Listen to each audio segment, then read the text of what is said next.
오늘은 그동안에 교회란 무엇이냐, 교회 공동체에 대한 정의를 몇 주간 말씀드렸습니다. 오늘부터는 여러분이 다 사실 알고 있고 제가 몇 년 동안 계속 이야기해왔던 교회의 사명, 본질 이런 것들에 대한 말씀, 또 다른 각도에서 다른 디멘션에서 말씀을 좀 나누면서 은혜를 나누고자 합니다. 적어도 북미주에 살고 있는 우리들에게 있어서 여러분 낯선 단어를 제가 소개했죠. 기독교 국가. 그래서 교회 다니지 않아도 나는 기독교 국가에서 태어나서 기독교 국가에서 성장했. 그래서 예수님을 내가 믿습니다. 크리스찬입니다. 라고 고백하는 그런 사람들이 정말 많은 이 북미주. 이런 사회 속에서는 우리가 교회의 가장 큰 위협과 도전은 세상도 물론 도전이 되고 위협이 되지만 어쩌면 교회 내의 성도들의 그런 영적 건강이 점점 약화되는 현상이 큰 위협이 아닌가 그렇게 생각합니다. 교회도 다니지도 않으면서 주님 사랑하지도 않으면서 주님을 위해서 정말 부름에 합당한 삶을 살지도 않으면서 우리를 부르신 하나님의 목적을 전혀 무엇인지도 모른 채 그냥 세상 사람들하고 똑같이 살아가면서 자기는 그리스도인이다 라고 믿고 생각하는 사람들이 너무나 많은 이런 문화 속에서 우리에게 있어서 가장 큰 위협은 바로 영적 건강이 약화되어가는 상황이 가장 큰 위협이 아닌가 이런 생각을 해봅니다. 십자가의 복음보다는 사실상 세상의 성공과 부와 축복의 복음을 지나치게 추구하는 그런 이 시대, 그런 열정과 이런 노력들은 그동안 하나님께서 하나님의 교회를 지탱해 오셔서 우리에게 진리를 수호하시고 주셨던 공적 진리, 그 다음에 아름다운 영적 유산들을 헛되게 하고 있다는 이런 생각이 듭니다. 미국이 베이비 부모 세대와 함께 복음주의가 굉장히 성장했습니다. 미국 교회가 이런 부분에서 전 세계를 주도할 만큼 신앙 크리스천니티도 그렇게 성장해 왔는데 이제 급격한 그런 쇠퇴의 길로 접어들었습니다. 최근 통계에 보면 하루에 미국 교회가 하루에 4,000교회 교회가 문을 닫는다라는 보도가 이런 통계가 보도가 되었습니다. 위기 상황입니다. 하루에 4,000교회가 문을 닫는다. 그러니까 어차피 유럽에서 건너온 그런 우리 북미주 교회들도 유럽의 이런 전통을 따라갈 수밖에 없고 여기에 지대한 영향을 받은 한국 교회도 우리가 진단해 볼 때에 물론 전 우주적으로 하나님이 하시는 일은 변함이 없겠지만 한국 교회도 이제는 쇠퇴의 길로 걸어갈 수밖에 없다는 것을 우리가 예상해 봅니다. 여러분 언젠가 또 제가 한번 간단하게 이번에 책을 읽고 소개한 적이 있습니다. Sky is Falling Down 이라는 그런 책인데 The Sky is Falling, 알렌 락스버그라는 사람이 쓴 책인데 서구 사회에 지난 50년 동안 교회들의 중심적인 가치들이 현저하게 바뀌어졌다 그렇게 말합니다. 하나님께서 우리가 하나님과 세상 이웃들을 위해서 무엇을 하시도록 우리의 사명이 무엇인가 묻는 거에서 이제는 내가 교회에 나와서 무엇을 얻어갈 것인가, 교회에 나와서 신앙생활하면서 무슨 유익을 얻을 것인가 이런 질문으로 바뀌었다고 주장합니다. 그는 말하기를 기독교 역사는 더 이상 하나님과 하나님 세상 가운데 사실 일에 대한 것이 아니라 어떻게 하면 한 개인의 자아가 자기 목적과 성취를 발견하고 그 목적을 이룰 수 있는가 여기에 달렸다고 그렇게 말하고 있습니다. 구체적으로 현대 교회들은 자기 표현이 강해진 개인들의 사적이며 내면적인 필요를 채우기 위해 영적인 푸드코트가 되어버렸다 이런 말을 했습니다. 그 결과로 교회는 성도들은 저급해지고 쉽게 타협해버리고 성경적 본질에서 벗어나버려서 새로운 기독교가 탄생하게 되었다라고 강력하게 비판합니다. 여러분은 잘 아실 겁니다. 적어도 저희 교회 성도들은 교회의 본질이 무엇이고 교회의 가장 중요한 사명이 무엇인지를 여러분 잘 아실 것입니다. 하나님이 왜 우리를 불렀고 하나님이 왜 우리를 불러서 이 교회 공동체라는 공동체를 여기에 세워주셨는지 너무나도 잘 아실 것입니다. 예수 그리스도를 통해서 이루신 모든 구속과 타락한 인간과 모든 피조물들의 회복을 위해서 지역교회를 세우시고 또 성도들을 부르시고 또 이 성도들을 세상에 보내신다. 여러분들을 아실 것입니다. 그래서 교회와 성도들은 하나님께서 하신 일들을 드러내는 하나의 표징과 증거, 디스플레이 피플이라는 말씀도 수차례 드렸습니다. 그렇기 때문에 교회는 세상 방식과 달라야 합니다. 저는 목회가 흔히 세상 사람들이 말할 때 많이 왕성할 때도 있었고 또 이제 이 롤러코스터처럼 이제 그런 그 과정을 겪고 오면서 항상 제 마음속에 가지고 있는 무거움과 질문이 하나가 있었습니다. 그게 뭐냐면 세상과 분명히 소통을 해야 되는데 그 세상이 가지고 있는 그런 세상의 툴, 문화를 이게 매개체로 삼아서 그 문화를 통해서 세상과 소통을 해야 되는데 이 마지노선이 어디냐, 이 바텀라인이 도대체 어디냐, 어디까지 타협해야 되고 어디까지 그것들을 활용해야 되고 어디까지 받아들여야 되고 어떻게 해야지 이 컨텐츠, 중요한 복음을 잃어버리지 않고 이 능력을 우리가 유지하면서 세상과 소통을 이룰 것인가, 이것이 항상 제 머릿속에 그리고 마음속에 큰 관심이었고 고민거리였습니다. 나름대로 그렇게 하느라고 했지만 어떤 때는 그 균형을 잃어버려서 너무나 정말 그 세속주의를, 교회 안에 들어오는 세속주의를 철저하게 막아내지 못하는 그런 때도 있었고 또 어떤 때는 너무나 또 이쪽에 한쪽에 치우쳐서 세상과 소통하는데 불편한 적도 있었습니다. 그러나 이 긴장 속에 늘 지내왔습니다. 우리는 세상 가운데 있지만은 분명히 세상에 속한 사람들은 아니기 때문에 세상과는 달라야 한다는 것입니다. 교회는 이 세상의 의미와 목적을 줘야 한다는 것입니다. 그건 분명한 사실입니다. 그런데 오늘날 교회를 보면 세상을 따라가는, 오히려 세상이 우리의 의미와 목적이 되어버리는 이런 현상들이 나타납니다. 교회가 이렇게 주도해 가야 되는데 어두운 세상에 빛을 잃어버린 세상 속에서 빛으로 길을 보여주는, 주도하는 일을 해야 되는데 오히려 어두운 세상 속에 따라가고 거기에 침몰해버리는 이런 현상들을 보게 되니까 참으로 이것이 너무나도 중요한 질문이 아닌가, 이런 생각을 또 다시 해보는 것입니다. 교회의 사명이 무엇이죠? 여러분 아시죠? 영혼 구원입니다. 영혼 구원과 그러므로 너희는 온 족속으로 가서 제자를 삼으라. 바로 이것이, 물론 다른 사명이 많이 있습니다만 중점, 주된 사명이 영혼 구원하는 것, 그리고 제자 삼는 일이 정말 가장 중요한 일입니다. 자, 먼저 그래서 이 교회가 날마다 모이면서 새롭게 하나님 말씀을 통해서 태어나고 중생 체험하고 거듭나는 이런 체험들이, 이런 역사들이 매주 이 교회에서 일어나지 않으면 우리가 뭔가 지금 대단히 중요한 사역과 하나님 우리에게 분부하신 당부를 소홀히 여기고 있는 것입니다. 또 우리가 그리스도의 세상을 사랑했던 자들이 주님을 알게 되고 이제 시간이 지날수록 주님을 대가를 지불하고서라도 주님을 따르겠다라는 그런 제자로서의 그런 부름과 그런 따름이 우리에 계속 이어지지 않을 때 우리는 교회가 그 본질을 다시 회복하는 그런 길로 가지는 않는다라고 볼 수 있습니다. 저는 그래서 요한복음 오늘 본문을 전체를 다 가지고 이야기하고 싶습니다. 요한복음에서 말하는 거듭남이라는 게 뭔가, 구원이라는 게 뭔가, 이 부분을 오늘 조금 요한복음 전체를 통해서 한번 말씀을 드려보려고 합니다. 그리고 거듭난 이후에 하나님이 우리를 이렇게 공동체로 불러서 하나 되게 하셨어요.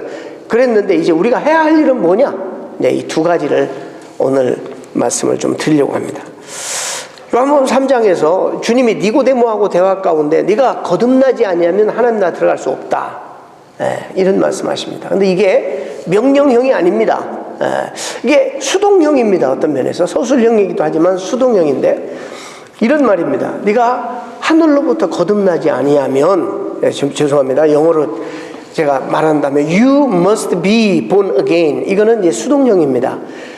From above, 하늘로부터 네가 다시 태어나지 아니하면, 근데 이것은 어떻게 보면 내가 믿고 내가 와서 신앙을 시작했고 내 의지로 주님을 받아들이고 내가 영접했고 그런 것 같지만, 구원에 관한 한, 이 중생에 관한 한 전적으로 하나님 그분의 사역이라는 것을 말씀해 주는 것입니다. 여러분, 이 참 중요한 겁니다. 왜냐하면 우리 구원이 자꾸 흔들리기 때문에 이 말씀을 드리는 겁니다.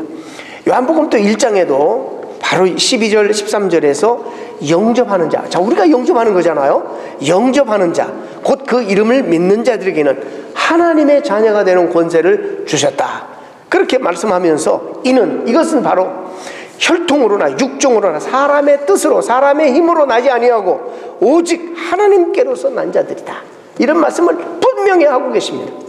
구원에 관한 한, 중생의 사건에 관한 한, 이건 전적인 하나님의 사역이지, 어떻게 보면 우리로서는 우리가 영접하고 우리가 나가서 가슴을 열고 우리가 하나님을 받아들인 것 같지만, 이건 그런 환경을 조성하고 그런 감동을 하나님 주시고 우리의 마음을 여시는 분도 하나님이시라는 것을 분명하게 이야기해 주고 있습니다.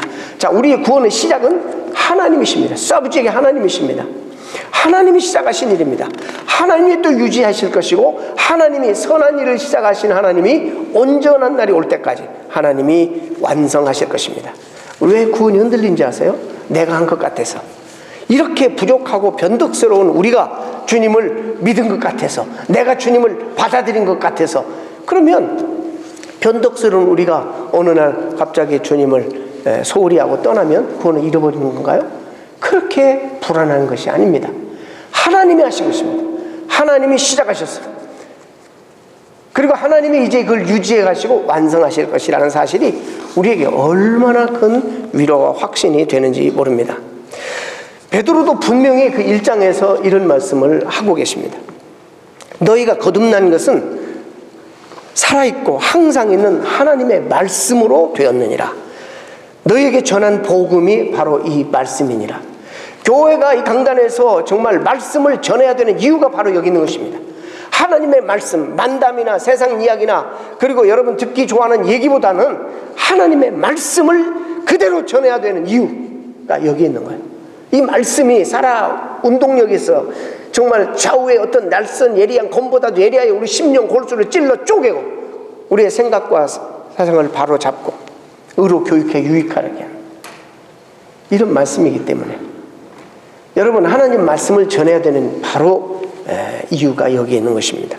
물론 우리 교회도 정말 다 이야기할 수 없습니다만은, 심지어 성경 공부도 아니고 주일 예배 시간에 그동안에 막 갈등했던 것들이 이럴까 저럴까 하는 말씀 한마디에 정말 하나님의 은혜를 입고 성령의 조명을 받고 하나님 앞에 정말 무릎 꿇고 예배가 끝난들 일어서지 못하고 통곡하고 회개하고 자복하고, 그래서 결국에 그렇게도 말리는데도 목사까지 되어서 사역하고 있는 사람도 있습니다. 물론 한둘이겠습니까? 하나님 말씀의 능력이라는 건 그렇습니다. 여러분, 어떤 면에서 복음이라는 것은 내 개인이, 우리는 너무나 우리에게 익숙해졌어요. 집중되어 있어요. 내가 느끼고 내가 선택하고 이렇게 생각해요.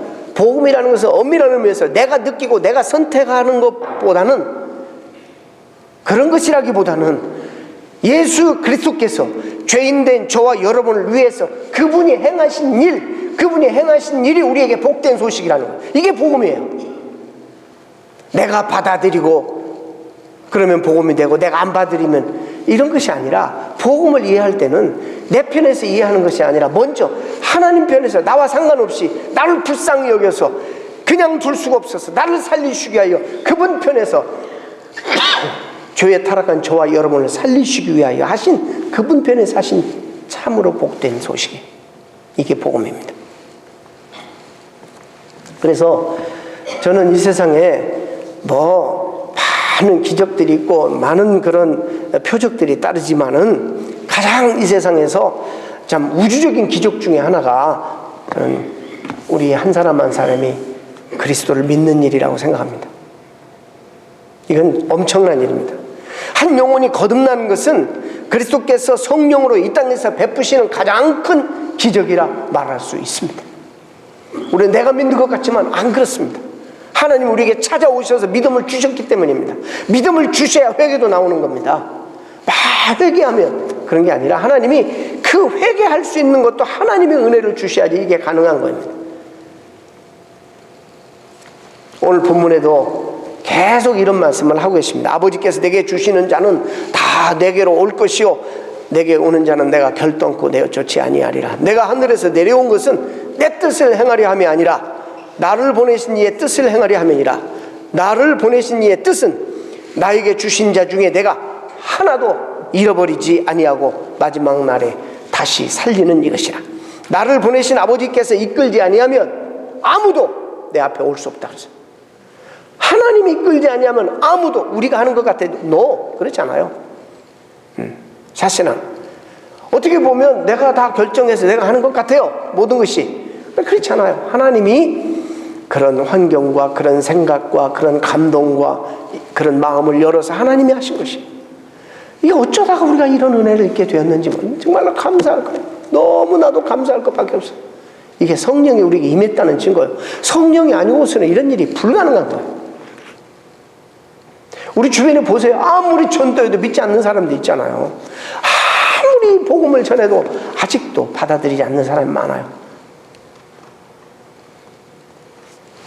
내 양은 내 음성을 들으며 나는 그들을 알며 그들은 나를 따르느니라. 내가 그들에게 영생을 주노니 영원히 멸망치 아니할 것이요 또 그들을 내 손에서 빼앗을 자가 없느니라. 아멘. 네. 내 손에서 빼앗을 자가 없다. 이 중생을 이해함에 있어서 거듭남을 이해함에 있어서 내가 해야 될 부분이 따로 있고 하나님이 하실 부분이 따로 있고 이렇게 생각하면 안 되는 거예요. 여러분 이런 의심이 자꾸 생길 때마다 예수 그리스도의 십자가를 한번 생각해보고 그 하나님이 인간의 몸을 입고 이 땅에서 십자가를 지셨는데 그 십자가가 내가 뭔가 보태야지만이 부족해가지고 십자가가 부족해서 내가 뭔가 보태야지만이 십자가 효용이 있는 거예요? 이게 어떻게 보면 대단히 겸손한 말 같고 대단히 합리적인 말 같지만 십자가를 아주 굉장히 부족하게 만드는 그런 생각이에요. 우리를 구원하기 위해서 십자가는 충분해요. 우리가 뭔가 보탤 필요가 없어요. 그분의 죽음은 우리를 구원하기 위해 sufficient enough, 충분하다는 거예요. 여러분 뭐가 보태야지 주님이 뭐 하신 일이 부족해가지고 우리가 뭔가 보태드려야 됩니까? 아닙니다.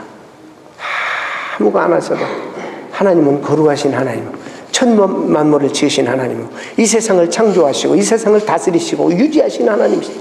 우리가 아무것도 보태지 않아도 이미 그분은 그분이세요. 근데 그분이 정말 우리를 사랑하시는 그분이 다른 방법이 없어요. 우리가 지은 죄의 대가를 지불하는 다른 방법이 없기에 인간의 몸을 스스로 입고 오셔서 우리 대신해서 그 죽음을 죽으신 거예요.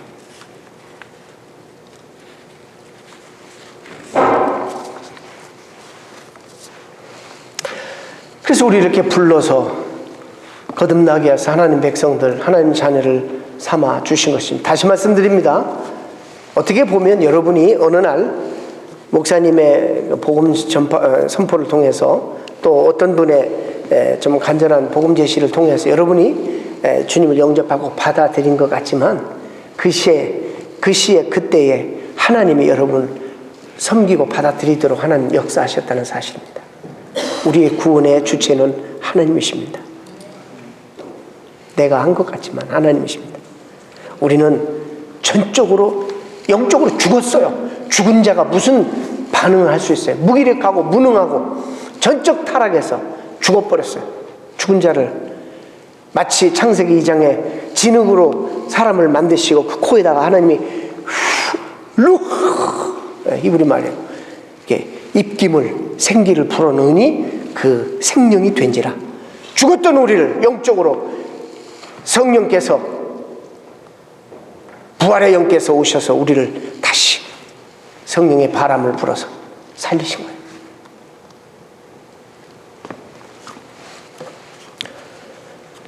이제 그렇게 해서 구원받은 하나님 백성들이 이제 이 땅에서 우리가 바로 하나님 나라 가지 않고 이 땅에 살아남아 해야 할 사명이 있는데 그게 뭔가 여러분 아실 겁니다. 이게 수없이 들었는데 왜 우리는 왜 이것을 참 그냥 추상적으로만 그냥 그런가 보다 해서 어떤 성경의 텍스트북처럼 그런 스테이트먼트는 알고 있는데 그게 가슴에 와닿지 않아. 매일매일의 삶 속에 그게 왜 와닿지 않는, 왜 이렇게 나를 부르신 그 부름에 합당한 삶을 사는 건 또 별개인가? 이 문제를 가지고 한번 고민해 봐야 될 줄 압니다. 이제 우리가 해야 할 일이 있다면 사도 바울이 로마서 10장에서 이제 이 복음을 그분이 하신 일들을 증거하는 일들을 우리가 해야 됩니다. 로마 10장에 바울은 누구든지 주의 이름을 부르는 자는 구원을 얻게 되는데 믿지 아니하는 자를 어찌 하나님이 부를 수 있겠는가?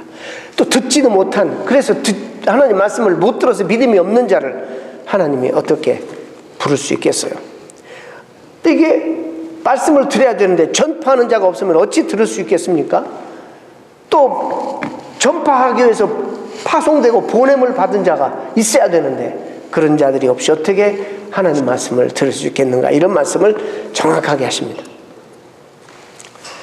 이같이 저와 여러분의 교회 공동체는 내가 어떤 면에서 내 자신을 위해서 내가 좋아하는 사람들을 내가 선택해서 이 교회로 갔다 이렇게 해서 구성된 공동체가 아니라 하나님께서 우리 한 사람 한 사람을 불러서 구원받게 하시고 이제는 특별한 우리를 통해서 하실 일이 있어서 이곳에 하나님이 우리를 모아 주셨습니다.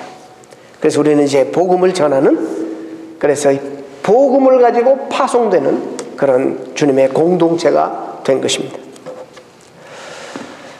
여러분 이것을 좀 쉽게, 이제 지난 시간에는 우리가 교회는 성령으로 하나 되게 하신 공동체라, 교회는 예수 그리스도 몸이고 우리는 각 지체다, 이런 교회 정의를 말씀을 여러 주 했습니다. 오늘은 이 말씀과 연관해서 교회는 하나님의 대사다, 대사관이다. 여러분 한 사람 한 사람은 하나님께서 보내신 대사들이다. 이 사실을 가지고 좀 말씀을 더 여러분들에게 추가로 드리려고 합니다. 고린도후서 5장 18절에 보면 정확하게 사도 바울이 그것을 지적합니다. 화목하게 하는 말씀을 우리에게 부탁하셨느니라.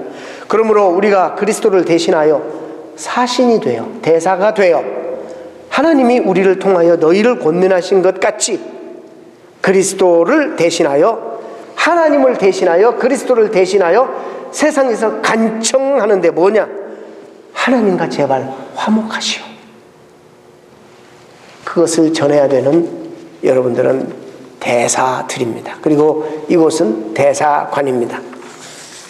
오늘도 우리는 그분께서 대사들을 불러서 그 사역을 맡기시는 것을 봅니다. 무엇을 맡기는? 좋은 복음 소식을 선포하라고 우리에게 명령하시고 우리를 부르셨습니다. 자, 우리가 대사들이에요. 자, 엄밀한 의미에서 대사는 자기 퍼스널 아젠다가 없어요. 자기 온 정책이 없어요. 대사는 자기를 파송한 자의 명령을 받아서 그냥 수행하는 사람이에요. 만약에 내 늘 퍼스널 아젠다, 그리스도를 이용해가지고 내 퍼스널 아젠다를 가지고 가면 그거는 국가 수장의 권한을 침해하는 것입니다. 한국에 미국 대사관이 있습니다. 네, 한국에 있지만 한국 정부와 관계도 잘 해야 되지만 엄밀한 의미에서 이 대사관은 한국에 속해 있지 않고 이 대사관은 오바마 행정부에 속해 있는 거예요. 우리가 이 땅에 있지만 우리는 이 땅에 속하지 아니하고 우리는 하나님께 속한 대사관이고 대사들이라는 사실을 여러분 잊지 말아야 돼요. 어떤 조약도 대사 스스로 협상할 수가 없습니다. 꼭 그를 파송한 나라의 행정부의 왕에게 물어서 그렇게 결정을 해야 됩니다. 다만 그들에게는 의사소통만을 담당할 뿐입니다. 자, 이 땅에 그리스도의 대사에게 맡겨진 뭐죠? 사명, 위임령, 우리에게 위임한 명령은 뭐냐? 복음입니다. 창세기 3장 15절, 인간이 타락한 이후에 즉시 하나님이 조치를 취하셨는데 여인의 후손이라는 구속자를 보내실 것을 말씀하십니다. 이 언약이 아브라함 창세기 12장에 재갱신되죠. 그리고 이 언약이 계속 발전되다가 예수 그리스도의 십자가와 부활 사건을 통해서 성취가 되고 완성됩니다. 그 예수 그리스도의 십자가와 부활의 복음을 우리에게 위임했어요. 주님이 떠나시면서 자, 그러므로 너희는 이제 가서. 그래서 우리 대위임령이 마태복음 28장에 처음 나오는 게 아니에요. 이 대위임령은 성경 전체적으로 창세기부터 계시록까지 흐르는 하나님의 그분의 사역이에요. 우리의 사역이 아니라 그분의 미션이에요. 그래서 그분이 그렇게 말씀하시는 거예요. 우리에게 주신 명령에 의해서 움직이는 그리스도의 대사들은 자신의 경험적인 경험만을, 개인적인 경험만을 다른 사람들과 나누는 사적인 그런 직분이 아닙니다. 우리는 우리 자신 스스로에 의해 선택되고 또 보냄받은 것이 아니라 공적인 임무를 우리가 부여받고 하나님으로부터 파송된 자들이라는 사실을 명심해야 되는 거예요. 우리가 누구에게 속했다고요? 세상에 속해 있지 않아요. 우리는 나를 파송하고 나를 보내신 그분에게 속해 있는 거예요. 이 사실을 우리는 잊지 말아야 돼요. 이것이 우리의 정체성이에요. 그래서 엄밀한 의미에서 대사나 전령은 사실상 승리를 선언하는 사람이지 전하는 사람이지 자신이 승리를 쟁취하거나 성취하는 사람이 사실 아닙니다. 이미 그리스도 안에서 이루신 그 승리가 주님이 승리하셨다. 사망 권세를 깨셨다. 주님이 이제 영원히 죽었던 우리를 영원히 다시 살리셨다라는 이 스테이트먼트, 이 복음을 전하는 이런 사명이 우리에게 있는 것입니다. 근데요, 대위임령을 우리에게 주시면서 구원도 하나님이, 중생도 하나님이 그렇게 하시더니 여기 잘 아셔야 돼요. 이 복음도 그러므로 너희는 가서 모든 족속으로, 그러므로 뭐가 있어요. 뭐가 하셨기 때문에 그러므로 이렇게 나오거든요. 그 부사라는 것은 그러므로 전에 어떤 말씀이냐, 하늘과 땅의 모든 권세를 내게 주셨으니, 이분이 하늘과 땅의 모든 권세를 친히 주신 이분이 우리를 보내는 거예요. 어디로? 너희는 세상 끝날까지 복음을 전해라. 내가 세상 끝날까지 그분이 너와 함께하리라. 사실 엄밀한 의미에서 복음 전도, 우리 하는 사역도 하나님이 하시는 사역이에요. 우리를 도고 사나. 근데 우리는 너무나 이 사실을 몰라. 우리가 뭔가를 우리가 할 것처럼 씨 뿌리고 물 주는 것은 우리가 하지만 결국에 자라게 하시는 분은 하나님이시라 말씀하셨습니다. 우리 열심히 복음 전하고 이것이 우리가 얼마나 중요한지 몰라요. 사도 바울이 그 온갖 핍박과 역경과 어려움 속에서도 복음을 계속 증거할 수 있었던 것은 그를 보내신 하나님이 하늘과 땅의 모든 권세를 가지신 바로 그분이라는 사실, 그분이 시작하시고 그분이 이 일도 이루실 것이라는, 내가 지금은 어렵고 힘들고 열매가 없고 그럴지라도 그분이 이것을 이루실 것이라는 확신이 그에게 있었어요. 그래서 굴복하지 않았어요. 우리가 이 사실을 알아야 돼요. 우리를 보내신 분이 누구예요? 하늘과 땅의 모든 권세를 가지신 분이에요. 그분이 복음을 위해 사는 자에게 내가 세상 끝날까지 너희와 함께하리라. 이 말을 조금 마태복음으로 가면 너희는 먼저 그의 나라와 의를 구하라. 그리하면 너에게 필요한 모든 것을 더불어서 더하게 하시리라.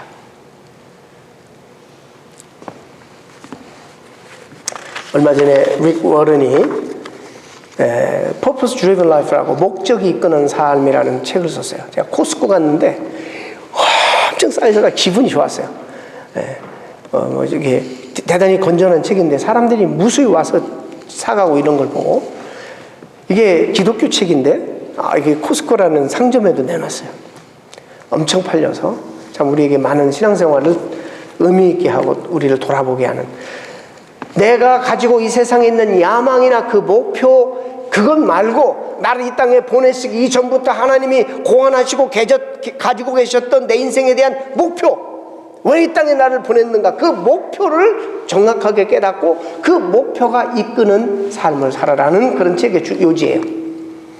교회도 마찬가지예요. 교회가 왜 있어요? 왜 우리를 불렀어요?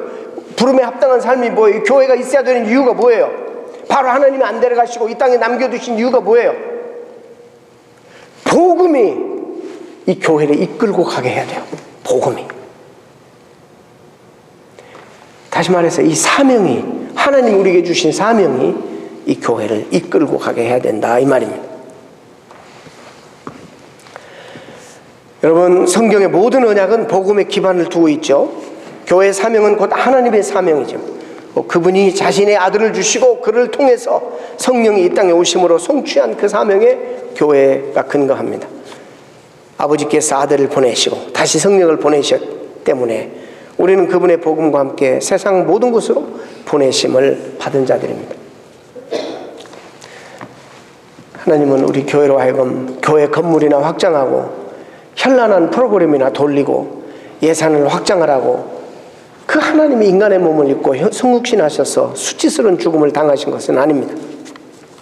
우리가 그리스도의 초림과 다시 오시잖아요. 재림하실 때 그 사이에 사는 이 긴장된 삶 속에서 이 땅에 우리를 남겨두신 하루라도 우리가 더 살아야 된다면 그 이유가 무엇인지를 우리는 알아야 된다는 거예요. 그 이유가 뭔가. 하나님의 나라에 대한 구체적인 목표와 전략을 가지고 우리가 살아가면서 교회 본질을 회복하는 사명을 하나님 우리에게 주셨습니다. 순진하게도 오늘 많은 사람이 선교라 그러면 이것을 우리의 삶과 미니스트리, 미션 이런 단어 쓰면 우리의 삶과 별개로 생각해. 이거는 전문가들이 하는 거고 이거는 풀타임 사역자나 이런 사람들이나 훈련받은 분이나 하는 것이지 나하고는 상관이 없다. 나는 그냥 이 세상에 벌어먹고 살기만 해도 난 너무 힘들고 그래서 나하고는 상관이 없다. 이렇게 생각하고 자꾸 이렇게 별개로 생각하는데 너무나 이 넌센스예요. 정말 그러면 안 됩니다. 우리 모두가 다 대사예요. 목사만이 아니라. 근데 우리가 참 너무나도 순진하게도 선교를 이해함에 있어서 그냥 기독교 나라에서 하나님 믿지 않는 나라에 누구를 보내가지고 그리스도의 복음을 증거하는 이것만이 선교라고 생각해요. 근데요, 말씀을 옛날에 드렸어요. 요즘은 이런 그 선교적 교회의 담론 이야기하는 사람들을 가만히 보면 정말 지금은 선교지가 따로 없어요. 레슬리 뉴비긴이라는 사람이 인도에 가서 30년간 영국 교회가 파송해서 복음을 전하고 영국으로 되돌아왔는데 영국이 오히려 인도보다 더 훨씬 복음에 어둡고 교회들이 다 문 닫고 무너지고 더 심각한 선교지가 되어버렸어요. 충격을 받았어요. 그러면서 젊은 학자들은 막 깨우기 시작합니다. 이제는 더 이상 선교지가 따로 있는 것이 아니라 내가 서 있는 곳이 선교지다. 여러분, 우리가 보냄받은 나라는 더 이상 로마 제국이나 더 이상 하나님을 믿지 않는 그런 나라만이 아니라 어쩌면 우리가 파송받은 곳은 다원주의 사상이 지배적인, 다원주의가 뭔지 아세요? 구원받는 길은 예수님만이 아니라 다른 모든 종교도 다 구원의 길이 있는데 단지 가는 길이 다를 뿐이다. 결국에 우리는 한 지점에서 다 만난다. 굉장히 합리적인 말 같죠. 젊은이들이 확확 돌아가요. 어디 성경에 그런 말이 있어요? 다른 이로서는 구원을 받을 수 없다고 분명히 예수 그리스도 외에는 구원이 없는데 그렇게 얘기한단 말이죠. 이 다원주의 사회, 우리가 그 사회에서 살아가고 있어요. 또 한 가지, 여러분, 포스트 모더니즘, 감각적이고 뭔가 와야 돼. 여러분, 이것이 아무리 하나님의 말씀이라고 뭐라고 아무리 말해도 이것이 나한테 와야 돼. 여러분이 느끼든 안 느끼든 상관없어요. 이건 공적 진리, 하나님의 진리의 말씀이에요. 다원주의 사회, 뭐죠 또? 부와 성공이 새로운 복음이 되어버린 이 자본주의 나라. 이런 세계 속에서 우리가 그 세계 속으로 파송받은 선교사들이에요.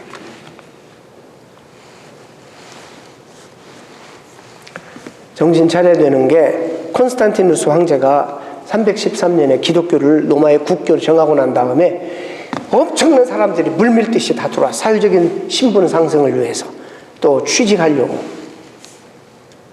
기독교인이 아니면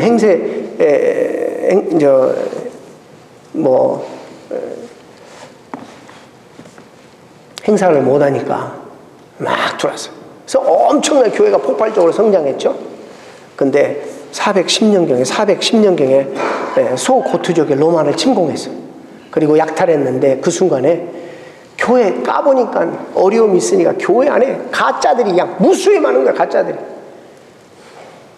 엄청나게 많은 가짜들이 어려움이 딱 처하니까 이렇게 우리 제국 내에 어려움이 온 것은 과거에 우리가 믿었던 로마의 신들을 버려버리고 다 밀어내버리고 예수 그리스도만을 믿어서 그렇다. 이래가지고 교회에 있던 성도들이 전부 다시 이방 종교로 돌아가 버린 거예요.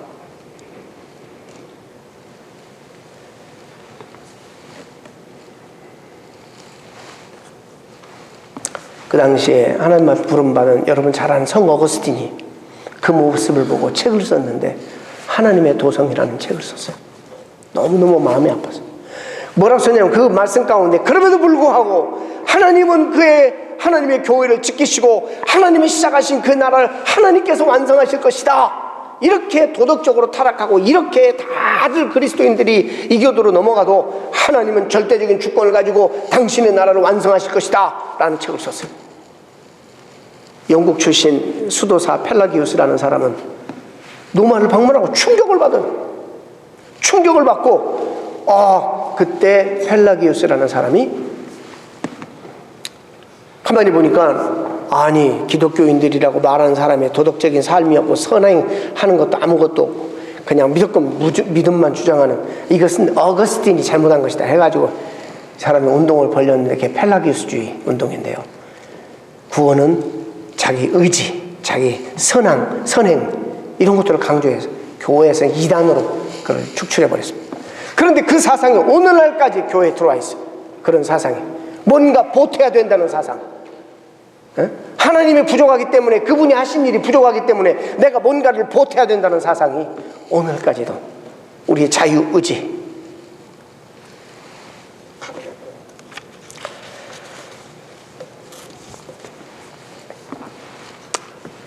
오늘 우리 시대는 역사의 어떤 시기보다 그 당시의 시대와 유사하다고 봅니다.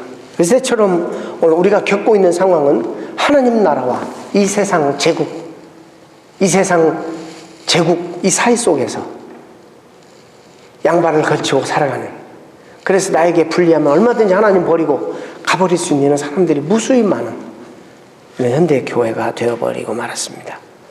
현대 교회의 다양한 사역들은 복음을 가지고 나가는 것보다 교인들에게 즉각적인 유익과 지금 듣고 싶어하는, 지금 만족을 주는 일에 집중하게 되어버렸습니다.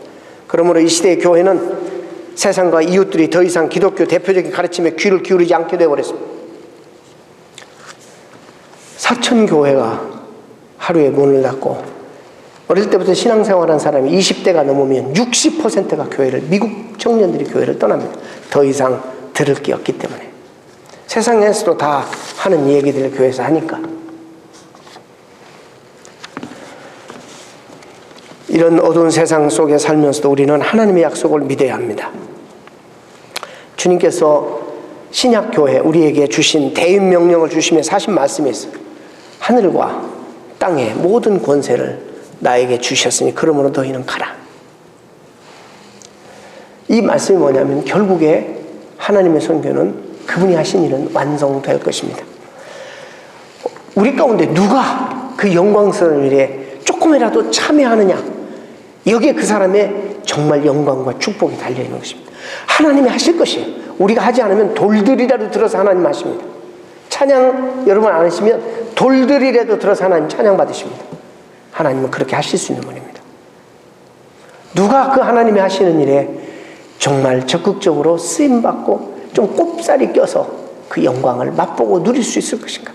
이것이 참으로 우리에게 우리의 행복을 그리고 축복을 결정하는 대단히 중요한 질문이라고 생각합니다. 바울이 그 일에 열심으로 다했습니다.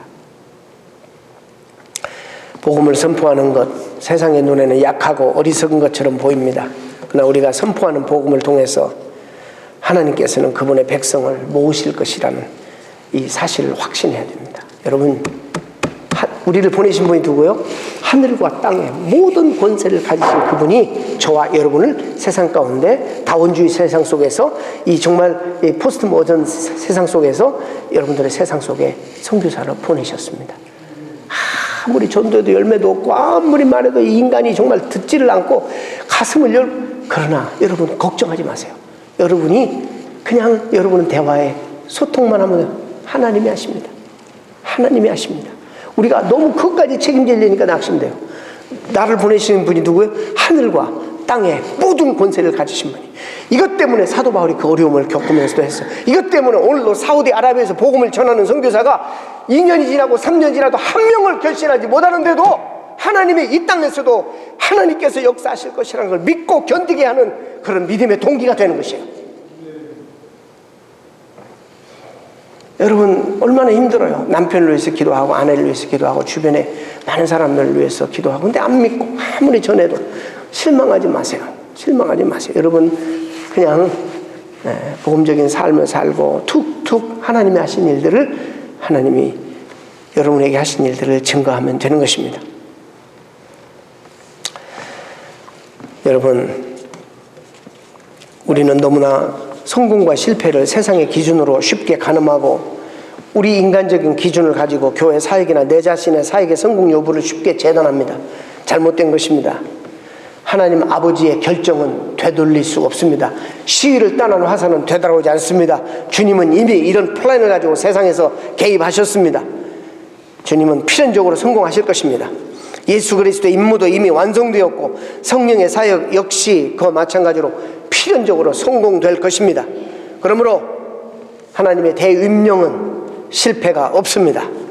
실패로 돌아갈 수가 없습니다. 그리스도께서 자신의 교회를 구속하셨고 이제는 말씀과 성령의 능력으로 교회를 세우고 계십니다. 우리가 세우는 나라가 아니라 하나님으로부터 우리에게 주어지는 나라, 그 나라를 하나님이 세워가십니다. 온 우주가 아버지와 아들과 성령에 의해서 창조되었고 유지되고 있으며 궁극적으로 온 우주가 다시 회복될 것입니다. 예수 그리스도를 개인의 내적인 평화, 우리 가정의 그냥 평화의 수단으로만 여겨서는 안 됩니다. 주님은 내 개인의 행복과 내 가정의 평안만을 위해 이 땅에 오신 분이 아니고 우리 이웃과 이 세상의 모든 타락한 죄인들을 회복하시기 위해서 이 땅에 오셨다는 것입니다. 교회가 세워지기 전에 하나님의 미션이 먼저 있었어요. 복음이 먼저 있었어요. 아시겠어요? 여러분이 하나님 앞에 부름 받기 전에 하나님이 하시는 일은 먼저 진행되고 있었어요. 이 일에 하나님이 우리를 꼽사리 껴주신 거예요. 얼마나 영광스러운 일인지. 우리 교회가 해야 되는 일들이 바로 그런 겁니다. 100년 전쯤은 성경 환경이 지금과 많이 달라요. 그래서 그때는 이 성경을 가라, go mission, 이렇게 가는 것을, 어디로 가는 것으로만 자꾸 이해를 했어요. 여러분 이제는 안 가셔도 돼요. 왜냐하면 하나님이 세상을 뒤집어가지고 제3생교 사람들 오게 해. 우리 주변에 엄청나게 많은 사람들을 오게 만드십니다. 우리가 서 있는 이곳이 선교 현장입니다. 물론 밖으로도 가야 되겠지만 내 삶의 현장, 가정, 직장 모든 곳이 전방위적으로 하나님 복음을 전해야 되는 대단히 중요한 선교지입니다. 말씀을 맺겠습니다. 사랑하는 성도 여러분, 교회 사명이 무엇인지 아시죠? 그런데 왜 우리는 자꾸 낙심하고 그것은 성경이니까 나하고 상관이 없는 것처럼 생각합니까? 여러분, 나를 구원하신 것도 하나님이 주도권을 주고 하셨어요. 그리고 내가 그리스도인으로 살아가는 것도 엄밀한 의미에서 보면 하나님이 주도적으로 하나님이 하십니다. 여기에 저와 여러분이 쓰임받기를 원하는 겁니다. 어떻게 쓰임받는가? 이것이 우리에게는 최고의 영광일 것입니다. 기도하겠습니다.